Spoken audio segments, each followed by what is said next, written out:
안녕하세요. 뉴스반장입니다. 국민의힘 측에서는 통신비밀보호법상 그러니까 형사처벌이 가능한 조항으로 형사고소까지 하겠다라고 이야기를 했고 공직선거법도 문제 삼겠다고 했는데 이 행위 그러니까 대화를 A와 B가 나눴을 때 이 A와 B 중에 한 명이 해당 대화를 녹음한 행위는 통신비밀보호법으로 처벌되지 않습니다. 통신비밀보호법이 형사적으로 처벌하는 행위는 제3자가 본인을 제외한 다른 사람들의 대화를 도청하거나 감청하거나 몰래 녹음한 경우를 처벌하는 규정이기 때문에 사실 이 혐의로 형사처벌을 받을 가능성은 없다고 보시면 됩니다. 다만 몰래 녹음한 행위와 관련해서는 당사자 일방이 알지 못했을 때 음성권을 침해받았다고는 주장할 수 있습니다. 예. 그런데 이런 음성권을 침해받았다는 부분을 회복하는 그 피해를 회복하는 방법은 민사적으로 이 손해배상을 받는 방법밖에 없기 때문에 더더군다나 그 법원 같은 경우에는 그 비용을 많이 인용해주고 있지는 않습니다. 그렇다면 형사적으로 문제 제기를 했을 때 이게 받아들여질 가능성은 거의 없다고 보시면 되고 민사적으로 이 손해배상 소송을 하더라도 그 금액이 높진 않고 지금 이게 정치적인 쟁점이기 때문에 뭔가 이 돈으로 배상받는 게 또 목표는 아닐 겁니다. 문제 제기 절차는 이미 피해가 기발생한 이후에 고소고발을 하는 것입니다. 그렇죠. 공직선거법도 지금 국민의힘 측에서 문제 삼고 있는 조항은 251조 공직선거법상 후보자 비방죄를 문제 삼는 것 같습니다. 후보자 비방죄는 뭔가 어떤 후보를 당선시키거나 낙선시킬 목적에서 사실을 적시해서 후보자 내지는 그 배우자 등등에 대한 사실 적시로 명예를 비방하는 경우에 처벌을 하는 경우를 일컫습니다. 그렇다면 어떤 내용인지가 드러났어야 되고 방송이 이미 나온 이후에라면 당연하게도 이 후보자 비방죄에 해당하는지 여부를 저울질을 해볼 수 있겠는데 지금은 어떤 내용이 방송에 될지는 정확하게 규명되고 있지가 않습니다. 그렇다면 이 고소장이 접수가 되더라도 사실상 이 부분을 판단하는 수사기관으로서는 판단할 그 대상물이 없는 좀 그런 경우에 해당할 수도 있는 그런 상황입니다. 14일 변상욱 앵커가 진행하는 YTN 뉴스가 있는 저녁에 출연한 장윤미 변호사의 발언이었습니다. 국힘당이 그토록 철저하게 막으려고 애를 쓰는 김건희 7시간 녹취록을 우리는 16일 저녁 MBC 스트레이트를 통해 들으실 수 있을 걸로 보여집니다. 아무런 법적 근거도 없이 무작정 우기기를 하고 있는 건데요. 통신비밀보호법, 공직선거법상 후보자 비방, 방송금지 가처분도 아무 해당 사항이 없었습니다. 그냥 법적으로 압박해 압력을 행사하려는 의도였는데요. 이건 언론 탄압이자 국민의 알 권리를 침해하는 행위였습니다. 오로지 자신들의 집권 야욕을 이루려는 작태인데요. 수단과 방법을 가리지 않는 이들의 악전고투가 아무것도 변화시킬 수 없을 듯합니다. 김건희 씨와 최초로 통화한 곳입니다. 서울의 소리 백은종 대표를 연결합니다. 대표님 안녕하세요.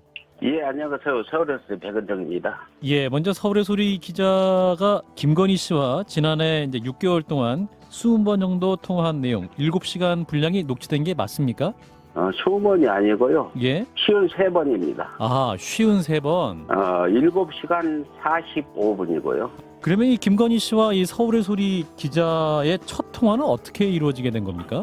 처음에 서울의 소리 이명수 기자입니다. 이렇게 하고 통화를 했거든요. 예. 근데 이렇게 통화가 수십 차례 이루어진 건 저도 어떤 기술적인 그런 통화 방법이 있었는지 참 좀 대단하다 이렇게 생각합니다. 우선 바로잡아야 할 게 몇 가지 있습니다. 저희가 알고 있는 김건희 통화 녹취록은 20회에 걸쳐 녹취된 7시간 분량으로 알고 있었는데요. 하지만 사실은 53회 통화한 7시간 45분 분량의 통화 녹취였습니다. 이는 13일 CBS 라디오 한판 승부에 출연한 서울의 소리 백은종 대표와의 인터뷰에서 확인됐는데요. 백 대표는 분명한 취재를 목적으로 한 통화였음을 확인하며 국힘당의 공세를 일축했습니다. 국힘당은 윤석열 후보 부인 김건희 씨의 이른바 7시간 45분 통화 녹음 파일이라는 최악의 암초를 만났습니다. 사실 이는 이미 예견된 결과였는데요. 대충 물타기하고 덮고 넘어가자던 김건희 리스크가 마침내 터지고 만 겁니다. 김 씨와 인터넷 언론사 서울의 소리에 이명수 기자가 통화한 내용이 녹음된 파일인데요. MBC가 이번 주 일요일 이걸 공개하겠다고 예고한 상태입니다. 국힘당은 방송금지 가처분 신청을 냈고 이에 대한 법원의 심문은 오늘 열리는데요. 국힘당 윤석열 후보부인 김건희 씨와 통화한 녹음 파일을 갖고 있는 서울의 소리 김명수 기자입니다. 이 기자는 지난해 7월부터 6개월 동안 김 씨와 53회에 걸쳐 통화했고 이를 녹음한 것으로 알려졌는데요. 전체 분량이 7시간 45분 정도로 알려진 녹음 파일의 내용은 구체적으로 알려지지 않았습니다. 다만 김 씨의 개인적인 이야기나 현 정부에 대한 인식 등이 담긴 것으로 알려졌는데요. 이 기자는 이 녹음 파일을 MBC 탐사 프로그램에 건넸고 MBC는 이번 주 일요일 방송 공개를 예고한 상태입니다. 대장동 게이트의 문을 죽음의 빗장으로 막는 것도 모자라서 민주당과 일부 언론이 김대엽식 비열한 정치 공작을 다시 시작하고 있습니다.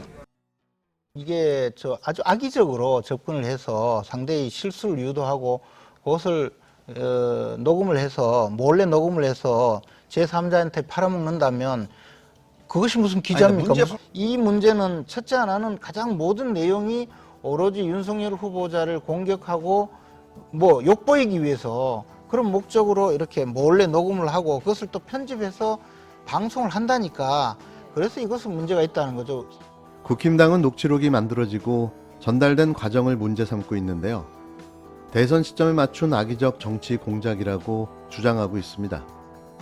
그래서 국힘당은 선관위의 선거법 위반 여부에 대한 유권 해석을 요청하고 MBC를 상대로 방송금지 가처분 신청을 냈는데요. 이 기자와 김건희 씨 통화가 인터뷰가 아닌 사적 대화였고 사전 고지 없이 몰래 녹음한 불법 파일이라는 게 국힘당이 문제 삼는 부분입니다. 전방위 대응에 나서고 있지만 당내에서 김 씨의 허위력 논란 사과 이후 잠잠해진 듯한 이른바 배우자 리스크가 재점화되어 버린 분위기인데요. 터질 게 또 터졌다는 거죠. MBC의 방송 여부에 대한 신문은 법원은 오늘 오전 열기로 했습니다. 이명수 기자가 소속된 서울의 소리는 MBC가 방송하지 않는다면 녹음 파일을 자체적으로 공개하겠다고 예고했는데요. 이명수 기자가 소속된 서울의 소리는 MBC가 방송하지 않는다면 녹음 파일을 전체적으로 공개하겠다고 예고했는데요. 저희는 아무 탈 없이 16일 저녁 MBC 스트레이트를 통해 김건희의 생생한 날 것의 통화 음성을 들을 수 있을 듯합니다. 얼마나 많이 삐 처리가 되어 있을까요? 그렇게 삐 처리되어 있다면 대화 내용은 제대로 들릴지도 의문입니다. 잘 보이려 경력을 부풀리고 잘못 적은 것도 있었습니다. 윤석열 후보는 당시 최선을 다해 지원서를 작성하고 면접에 임하는 등 엄연히 존재하는 직접 피해자들을 없는 사람 취급하며 모욕한 데 대해서 사과하기 바랍니다. 국힘당 윤석열 후보의 배우자 김건희 씨의 허위력 논란과 관련해 윤 후보 측은 김 씨의 겸임교수 임용 과정이 공개 경쟁도 아니었고 그래서 김 씨가 면접 본 일이 없다는 말을 반복해왔습니다. 2006년 말 수원여대가 낸 교수 초빙 공고문에는 7개 학과에서 겸임교수 12명을 채용한다는 내용이 게재됐는데요. 김건희 씨는 한 명을 뽑는 광고 영상과에 지원했고 이 과정에서 경력이 부풀려졌다는 의혹을 받고 있는 이력서를 제출했습니다.